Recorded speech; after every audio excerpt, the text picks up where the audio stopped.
Yeah. Okay. So let's talk about some of those principles that you guys used at Discover Strength. What is super slow? How does it work? And again, what are some of the other core concepts you guys preach to your people? Yeah, so we don't actually use super slow at Discover Strength. We incorporate some of it, right? We have a protocol we use that's based on the super slow protocol, but we really focus on the foundation of high intensity training, which is how Arthur Jones envisioned it. So it's hard, brief, and infrequent. Right. So hard meaning a set of a particular exercise should be as hard as possible. So you're not doing multi-set training. Occasionally we'll do multiple sets with people, but 99% of the training that we're doing at Discover Strength is going to be a single hard set, right? So it's brief. You can work hard or you can work long, but you can't work long for very hard or hard for very long, right? So we minimize the amount of time you can actually work. It's 30 minutes twice per week. So super efficient. So there's your brief, and then it's got to be infrequent. You have to give yourself time to actually recover from the exercise. So if you're working as hard as you do at Discover Strength or any other high intensity training concept, you need actual recovery time. And we've found in the research, it seems to be about at least 48 hours and typically about 72 hours. So once every 2 to 3 days, which gives us that twice a week number. And that's sort of where we've kind of made our focus.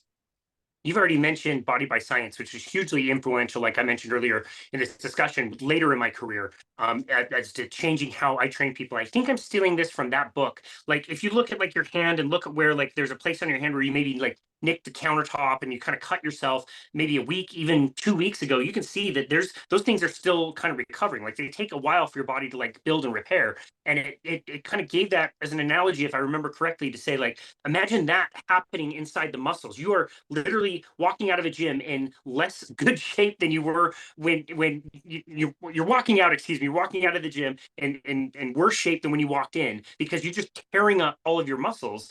And think about that repair process. Like that takes time. That's not going to happen overnight.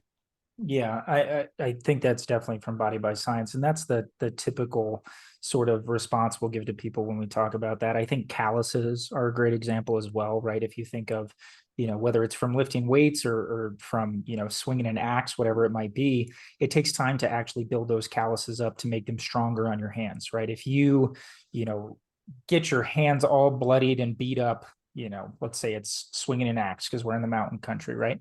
You're swinging an axe, you're chopping wood, you do that all day for 6 hours one day. And then you go back and you do it again and you go back and do it again. Very quickly, you're going to realize you can't even hold an axe anymore. But if you give yourself a little time to recover, your hands become stronger, right? They physically callus over. That soft skin becomes harder. It's more resilient and more resistant to friction. And then you can actually swing the axe longer and harder. And then you break that process down again, and it just continues, for forever, right? And it's the exact same process with your muscles. The time you go in and beat yourself up from doing, a 30-minute high intensity training session, you're not actually getting stronger. If anything, you're getting significantly weaker, like you mentioned. When you leave the gym, you are worse off than you came in. But if you give yourself an adequate recovery period, you're making sure that you're supplementing correctly, having enough protein, sleeping adequately, then you're going to see the benefits. And then the next time you come back in, assuming you time it correctly, you'll be even stronger than you were the previous time. Yeah, very well explained. I love that analogy. We've already talked about super slow and a specific kind of protocol for tempo. At Discover Strength, you guys do a little bit different. I'm assuming it's close to that end of the spectrum where it's a slower, more controlled type of a tempo when you're lifting weights. Why is that important? Yeah, so there's a few reasons for it, and you're correct. We do typically move with a slower cadence. Now, it's not as slow as super slow, that 10-10 pacing. Everything we do is sort of built around Nautilus principles. So it's a 2-4 cadence, so 2 seconds on the concentric and 4 seconds typically on the eccentric. And then we've got multiple variations of protocols from there, right? But none of them are going to be faster than a 2 second, 4 second rep. And there's a few reasons for it. The main ones are minimizing momentum, right? Which is going to just keep more tension on the actual working musculature as opposed to the joints and the connective tissues. So when you're moving really quickly, you're actually transitioning the force through momentum onto your joints and your connective tissue. And we're all about safety at Discover Strength, first and foremost, right? Do no harm. So we want to keep people as safe as possible.